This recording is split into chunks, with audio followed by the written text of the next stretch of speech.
It is NBA Draft Day in Oklahoma City, a monumental day for the franchise about to begin. What will happen in the last hours before the NBA Draft, and what should you expect the Thunder to do at picks 2, 12, and 34? My final big board and how the Vegas odds are changing right now around Paolo Banchero and the first overall pick. All this and more coming up on today's Locked On Thunder podcast on the Locked On Podcast Network, your teams every day. You are Locked On Thunder, your daily Oklahoma City Thunder podcast. Part of the Locked On Podcast Network, your team every day.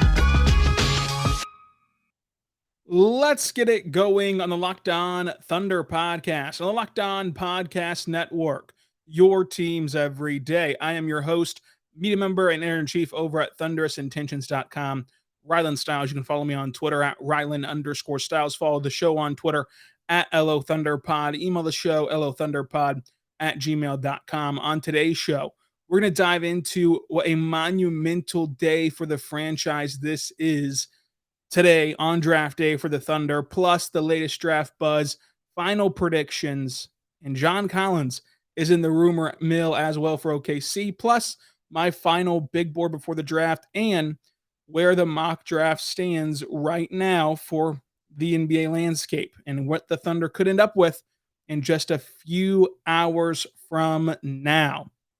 But thank you for listening to Locked On Thunder on the Locked On Podcast Network, your teams every day. Very happy to be here on the Locked On Podcast Network. And tonight, the draft will happen, and so you will get instant reaction from every team talking about the selections, talking about the draft picks. So make sure you stay plugged in for that. Subscribe on YouTube or anywhere else you get your podcasts from. Now let's continue here with what a monumental day this is for the franchise. The Oklahoma City Thunder own picks 2, 12, and 34 in the 2022 NBA Draft. They're going to add to a young core of already Shai and Josh Giddey and Tre Mann and Lu Dort while still having historic draft capital. They still have a historic amount of future assets. And then after tonight, they'll have a couple more very talented players to add to their foundation of Shai and Giddey, and then what Tre Mann can be, what Lu Dort can be. And you enter tonight with a top 10 pick, a pick inside the top 5, at number 2, with a GM who has never, ever missed in the top 10. A GM who boasts a perfect resume when picking at the top of drafts. This is a night that can change Oklahoma City basketball for years to come. It will change Oklahoma City basketball for years to come, no matter how this ends up. No matter if you draft a blue chip franchise guy or a guy who's going to be a bust, this will shape the rebuild. This will help solidify or take a step back in the rebuild. It's a scary night. It's an exciting night. And the reason why it's a monumental night is because of Sam Presti. Because you just have to trust him. He's a guy that's, again, never missed in the top of the draft. And he gets a shot. He'll have the board available to him. He'll have the future assets available to him to do whatever he wants in this draft for the most part. And so we'll see what he likes. We'll see where he ends up. I don't think anything's certain. I can come on here and say, oh, it's for sure going to be Chet. I don't know. And I think anyone who tells you that they know for a fact is lying to you. We all have our leans and what it might be, but nothing is certain. Trades could happen. A surprise pick at 2 could happen. Everything's on the table. What you need to do right now is get ready, get prepared, get excited for Oklahoma City basketball to change, to evolve, to take another step toward the completion of this rebuild. It won't be over tonight. It won't be over. But if you get this pick right, you start to see things come together with 5 more years left of Shea, with 8 more years left of Josh Giddey, with 9 more years left of whoever you draft tonight. You start to see things come together. And so no matter if you come away with Chet or Jabari or Paolo or Jaden Ivey, at least at number 2, it's clear that Sam Presti deserves the benefit of the doubt and deserves excitement from the fan base. Because things are going to change after tonight. It'll be fun. It'll be exciting. Can't hardly sleep. Can't hardly think about anything else but the draft. I'm excited to just get it started. So we're going to hear from Sam Presti after the draft. I'll be there at the practice facility talking to Sam Presti and hearing what he has to say after the draft. I'll be there watching the draft as well. So it'll be a ton of fun. Of course, we're going to have you covered on Locked On Thunder tomorrow as well, recapping the draft and throughout the weekend and throughout the next week. And then it'll be Summer League before you know it. But tonight marks a very important night in Thunder history. Tonight marks one of the most important nights in Thunder history. Because due to the lottery system, no matter how bad you are next year or how good you are next year, no matter what you do, there's no guarantee you ever get a top 3 pick the rest of the way. You might run on a string of 3 losing seasons and that all nets you bad lottery luck. You got your luck. What are you going to do with it? Let's see. Again, they can try to manipulate their way to get Victor Wembanyama next year. And next year's draft, even beyond Victor Wembanyama, going at 2, 3, 4, 5, 6, all has loaded potential. Loaded potential. But again, there's no guarantee you get lottery luck again. So you have to capitalize on having the second overall pick. And I just can't wait to see how it unfolds. Again, we all have our leanings. We all think we know what's happening. But I still think that everything's on the table for OKC. And I think that you should go into tonight with the idea that things are going to change, with the idea of excitement, and with the idea that everything's on the table. Let's see what Sam Presti does at number 2. Trust him, especially at the top of the draft. And let's get ready to see who the Thunder are going to add to their core. I'm excited for the draft. Let me know if you're excited for the draft as well in the comment section down below or on Twitter at Rylan_Styles. We still need to talk about John Collins rumors and Paolo Banchero's odds shift in the middle of the night to go number 1 overall. How does that impact the Thunder? What does that do for Chet Holmgren and Jabari Smith? Plus, my latest draft big board giving you players 1 through 79 on my big board. And so we're going to do that as well. Plus, preview the entire draft. All the options at 2, 12, 34. We're going to rate the draft and do our last mock draft roundup, seeing who the other outlets have the Thunder taking, including us at the Ultimate Mock Draft. So it's going to be a very fun show today. And like I mentioned, Paolo Banchero's odds just shift overnight to go number 1 overall. Does this really mean anything? I'm not sure. Right? There's going to be a camp that tells you Vegas knows everything and Vegas is the way to go. There's going to be a camp that tells you that this is maybe market manipulation. I fall in the middle of that. I genuinely think that Vegas does know a lot of things and they get the inside scoop a lot of the time first. But it just feels weird that in the middle of the night on Wednesday night leading into the draft, all of a sudden Paolo Banchero is number 1, to go to the number 1 slot. Now, question is, does that mean it's the Magic, or does that mean the Magic and the Rockets have this framework done to swap picks 1 and 3, where Houston comes up to get their guy Paolo, and then the Magic go down to 3 to get either Chet or Jabari? Now, if the Magic couldn't decide between Chet or Jabari anyway at 1, and they can pick up an additional asset by putting out this smoke about Paolo, they pick up an additional asset and then let the Thunder decide for them who they get, maybe that'd be a good decision for Orlando. But the question would be, if it is Orlando at 1 that takes Paolo, And if they don't have this framework worked out, and Paolo truly is the magic pick, at number 2, if you have Chet Holmgren and Jabari Smith Jr. both sitting there, and you're Sam Presti, what are you going to do? It's a tough call. I have Jabari Smith Jr. on my board, number 1. I tend to think that the Thunder would go Chet in that scenario, but I really like Jabari Smith Jr. You can go back and listen to our player profile and projections today throughout the day as you get set for the draft, talking Paolo, talking Chet, and talking Jabari Smith. I think it's been a little unfair to Jabari Smith that he just is seemingly capped as this no ceiling guy, even though he's 19 years old and Chet's 20 years old. But Chet's just this magical unicorn that could turn into anything in the world, even though he's older than both Paolo and Chet. I mean, both Paolo and Jabari. But all of a sudden, Jabari can't develop. I think that just minor improvements from Jabari make him an all-around better player already. So I think that for me, I just like Jabari Smith Jr. a ton in this draft. And for me, I'd go Jabari, but I think that the Thunder would lean towards Chet at 2. But it's a close call. And like I said, anything is on the table. So I'm just fascinated by what exactly these Paolo odds mean. Is this market manipulation in Vegas? Is this a case where it's the Rockets going to trade up to number 1 to get him?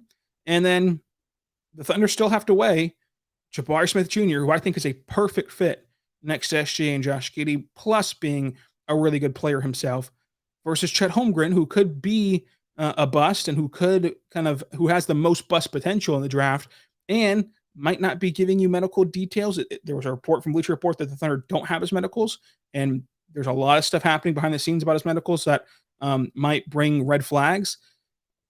Again, I like Jabari Smith Jr. I always have. He's been my number 1 on all these big boards that we're doing. Spoiler alert, coming up, he'll be my number 1 again. But the Paolo odds are very interesting. Coming up, let's talk John Collins trades. Let's talk about my big board 1 through 79. And then let's preview the NBA draft before we get out of here on a big, big draft day in OKC. But first, I want to say right now, but our good friends over at Arcade 1-Up.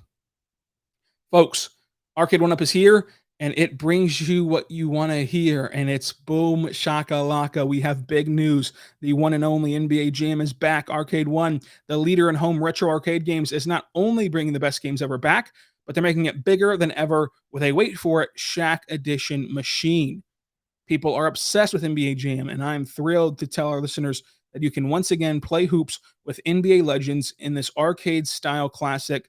Jump clear across the court, set the ball on fire, in one of the first ever sport games to have real digitized NBA licensing and teams. No fouls, no free throws, no quarters required. Compete with friends and family throughout the all-new Wi-Fi leaderboards. Make your collection complete with Boom Shakalaka NBA Jam. Pre-order from arcade1up.com. That's arcade, the number 1, up.com for an estimated early September ship date. Arcade 1-Up is the best place for fun. They've got even more classics like Golden Tee, Mortal Kombat, and many others starting at just $3.99. Check this out. They're giving away an NBA Jam edition, Shaq edition to the Locked On Network listeners. Enter for a chance to win the gaming console for your man cave at arcade1up.com/lockedon. That's arcade, the number 1up.com/lockedon. You get until July 8th to enter and win an NBA Jam Shaq Edition console. So do not miss and check them out today by entering our giveaway of an NBA Jam machine from Arcade 1-Up.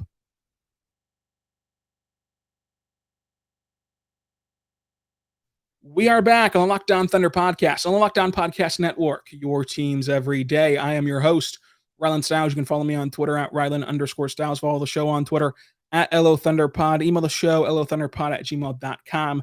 Let's continue talking about the NBA draft. But in the midst of the draft rumors, there was the scuttlebutt of the Hawks wanting to trade John Collins around the NBA draft on Thursday. And really before the festivities get started on Thursday, they'd like to trade John Collins. And OKC was one of the teams listed as supposedly being interested in him. Now, if I had to guess, this was more so from the Hawks side, calling the Thunder and getting them quote-unquote involved. Therefore, they can say, oh, look, the Thunder who have all these assets are in on John Collins. Maybe you should pay the piper even more if you want him. I don't really think that this will happen if I was a betting man. I think that John Collins is a really good player, but he is owed 5-year, $125 million deal. He's owed $23.5 million next year, $25.3 million in 23, 24, 24, 25. He's owed $26.5, and he's also a $26.5 million player option in 25, 26. And he's not an unrestricted free agent until 2026. So the Thunder, who have said all along they do not want to commit to long-term money this offseason, and Sam Presti, who has said all along that they don't want to make sweeping changes and go kind of all in this offseason, are going to take on a guy who's owed a 5-year, $125 million contract. Doesn't make a ton of sense. Now, sure, plans do change. And sure, I think that a Shea Giddey number 2 overall pick, John Collins core would be very fun.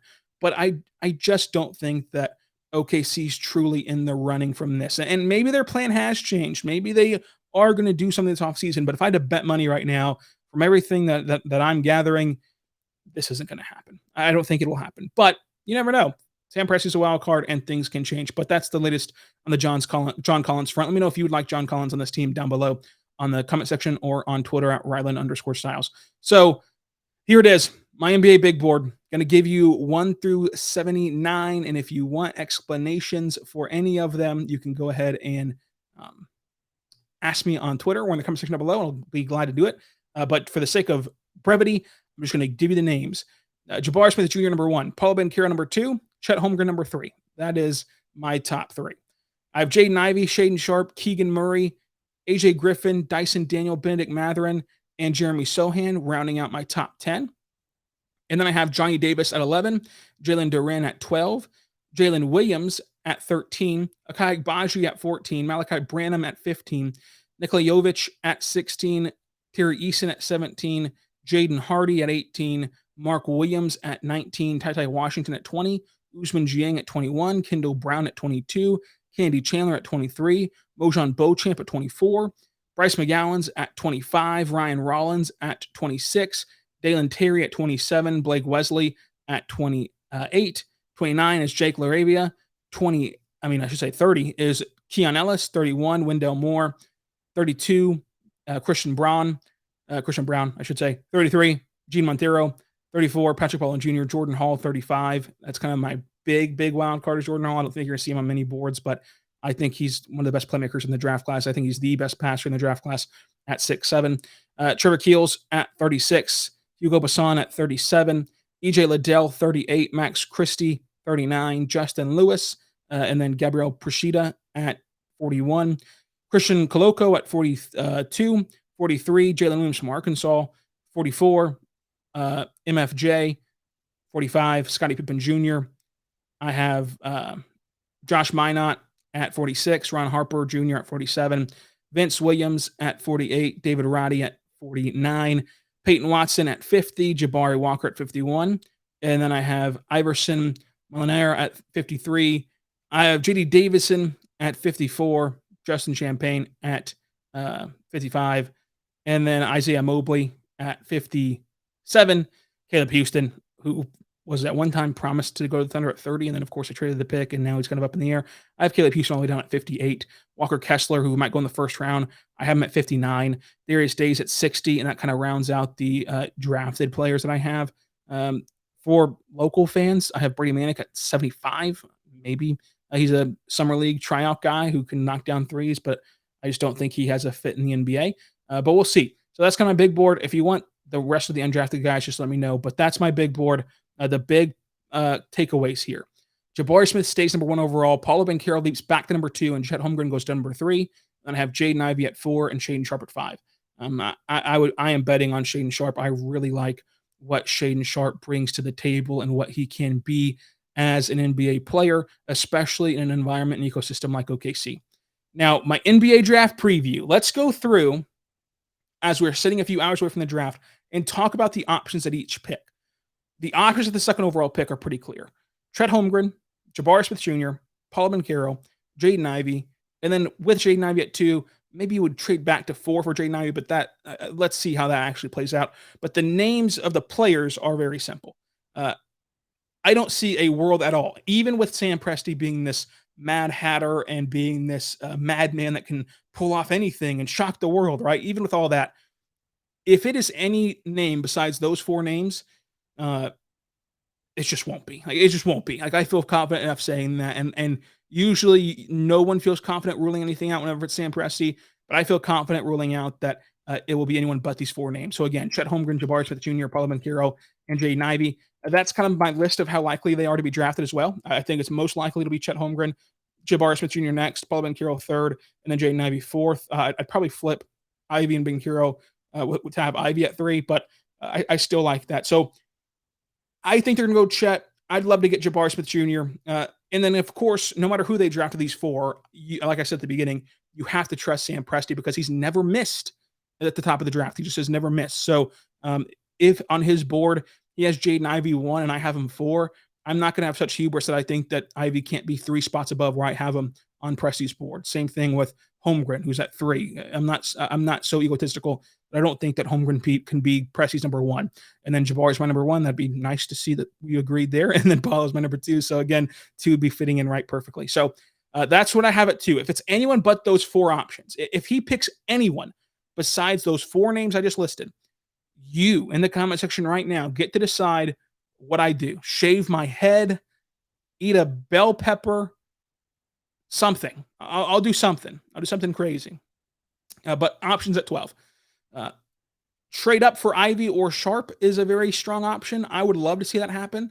I would love to see the Thunder get whoever they get at 2 plus Ivy or Sharp. That'd be incredible to me. But that's an option. We'll see if that can actually happen.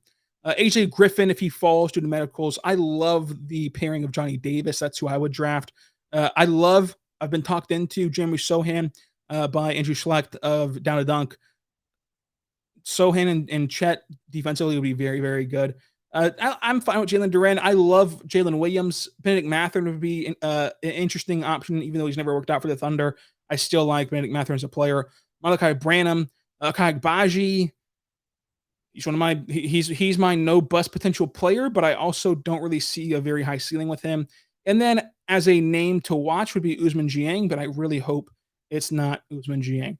I also wouldn't rule out trading back from 12, to be honest with you. And I don't think that people are that prepared for that. I think that it would catch a lot of people by surprise, especially because you've been getting excited to have 2 lottery picks, right? And trading back likely means you trade out of the lottery. But I wouldn't be shocked to see them do that. I would not be shocked if they get to 12 and nobody really fell that they love, and they trade back and pick up an additional asset. I would say that's not likely. I think it's likely they pick at 12 or trade up, but I do think it's a strong option that they will consider. Options at 34. To me, the most pressing option would be trading back into the quote-unquote two-way range, guys who you feel comfortable signing to a two-way deal.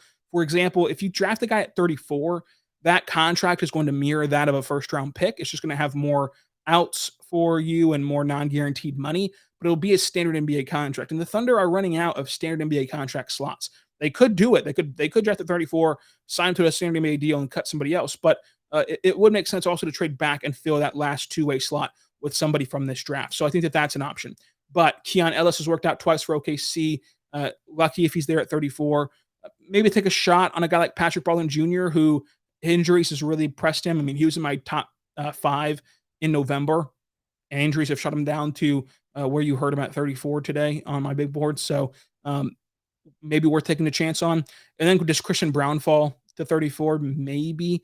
But again, I'm not in love with Christian Brown, but I have him at 32, so it's right there in that range for 34, and we'll see what happens. So coming up, let's talk about the NBA draft more in terms of our grades. How excited are you?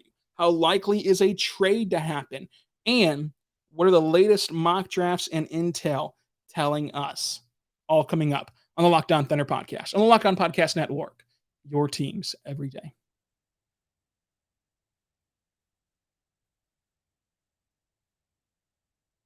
We are back on the Locked On Thunder Podcast, on the Locked On Podcast Network, your teams every day.